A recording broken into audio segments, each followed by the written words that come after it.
महाराजांसारखं आपलं स्वतःचं स्वराज्य आपल्याला स्थापन करायचं असेल तर सगळ्यांनी एकत्र आलं पाहिजे आणि सर्व दिव्यांगांनी या देशामध्ये सर्वांना न्याय देण्यासाठी एकत्र येऊन दिव्यांग ह्युमन राईट फेडरेशनच्या वतीने या देशामध्ये आपण राजकीय आरक्षण सुद्धा मागितलेलं आहे।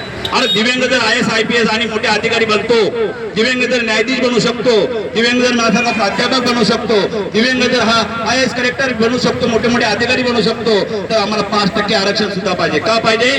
कारण नगरसेवक, स्वीकृत नगरसेवक इथं जर आमचे दिव्यांग जर गेले तर ते हक्काने सभागृह चालू आहे, त्या सभागृहामध्ये आपले दिव्यांग जर नगरसेवक असते तर त्याने आपला विषय मांडला असता। आमच्या दिव्यांग भिकारी आहे का? 12,000 देता तुम्ही आम्हाला, पगार वाढवायला पाहिजे, पगार कमी करायला पाहिजे। 24,000 12,000 आणले, किती 500,000 दिव्यांग वाढले म्हणून। अरे पण मग एवढे बिल्डिंग इकडे वाढल्या, घोडबंदरकडे, इकडे दिव्याकडे वाढल्या, इकडे मुंबईकडे वाढल्या, इकडे ठाण्यामध्ये 35 माळ्याच्या बिल्डिंगा झाल्या, मग टॅक्स पुढे जातो। उत्पन्न म्हणजे काय? वार्षिक उत्पन्न म्हणजे काय? तुमचं जर वार्षिक उत्पन्न जर 5,000 कोटीचं असेल तर 250 कोटी आमचे गेले कोटी, किती कोटी? 250 कोटी। आणि आपल्याला वाटतं किती? 16 कोटी, 16-18 कोटी किती कमी आहे बघा। 250 कोटी पुढे 16 कोटी पुढे वाटतात पुढे, मग आपले बाकीचे पैसे गेले पुढे।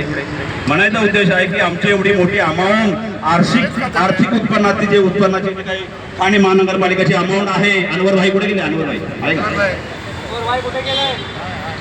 आणि त्याचप्रमाणे आपले सगळे जे काही तुम्हाला सांगतो मी पदाधिकाऱ्यांना की जर आपली एवढी मोठी अमाऊंट आपल्याला दिलं गेलं तर थोडं दिलं जातं।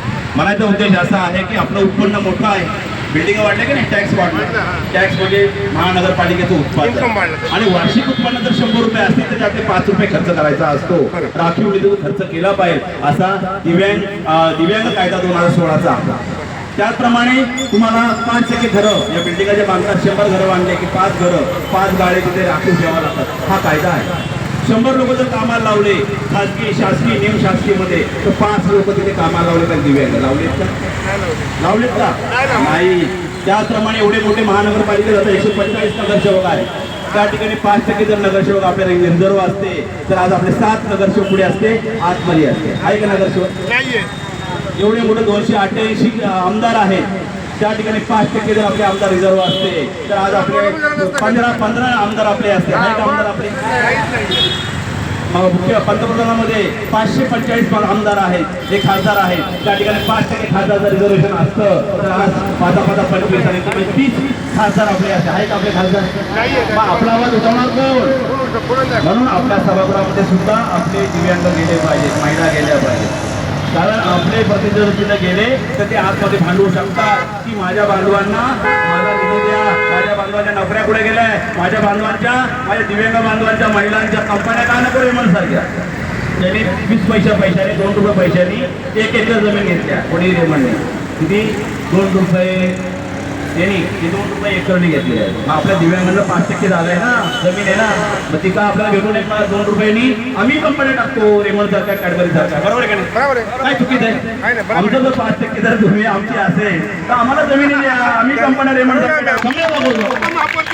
तर अमेरिकेसारख्या देशामध्ये अब्राहम लिंकन सारखे हँडिकॅप्स माणसाने जर राज्याध्यक्ष होऊ शकतो तर आम्ही का होऊ शकत नाही? आम्ही सुद्धा पंतप्रधान झालो पाहिजे, आम्ही सुद्धा राष्ट्रपती झालो पाहिजे, आम्ही सुद्धा मुख्यमंत्री झालो पाहिजे, आम्ही सुद्धा नगरसेवक झालो पाहिजे। म्हणजे काय याची घराणेशाही आहे का? यांनी फक्त त्याची सत्ता भोवायची, आम्ही फक्त अशा गरिबांनी 10,000साठी 5,000साठी तडपडायचं? हे आपले पैसे खातात सगळे लोक, आपला पैसा असून आपल्याला जर भेटत नसेल तर काय फायदा आपला? आपला पैसा आहे, आपण भारताचे नागरिक आहोत, आपण साबण घेतो, टूथपेस्ट घेतो, सगळं काय घेतो का नाही घरामध्ये, साबण, तेल वगैरे वगैरे वगैरे वगैरे, टॅक्स भरतो का नाही? GST म्हणतात त्याला। मग आपण GST भरतो, तर आम्ही GST जर आम्ही भरत असेल तर आम्हाला आमचा हक्क आहे, आम्ही जर टॅक्स भरत असेल तर आम्हाला गव्हर्नमेंटने सगळे आमच्या पूर्तता केल्या गेल्या पाहिजे। परंतु गव्हर्नमेंट काय करतं, महापौर काय करतं, आयुक्त काय करतात, ठाणे महानगरपालिकाचं फक्त एकच काम आहे की आपल्या लोकांच्या तिजोऱ्या भरतात।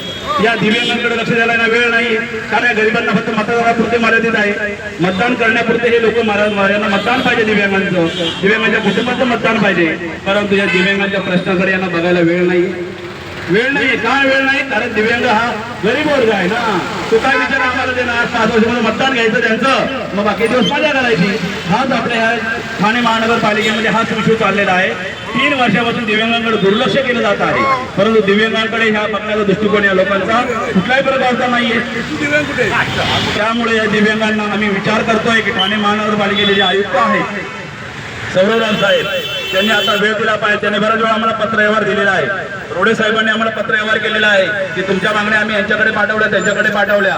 गेल्या 2-3 वर्षापासून फक्त मागण्यांचं त्यांनी आम्हाला सातत्याने त्यांनी पाठपुरावा केलेला नाही, परंतु आमच्या सातत्याने फक्त लेखी आश्वासन दिलेलं आहे आणि या लेखी आश्वासनाची ती पूर्तता या लोकांनी केलेली नाही.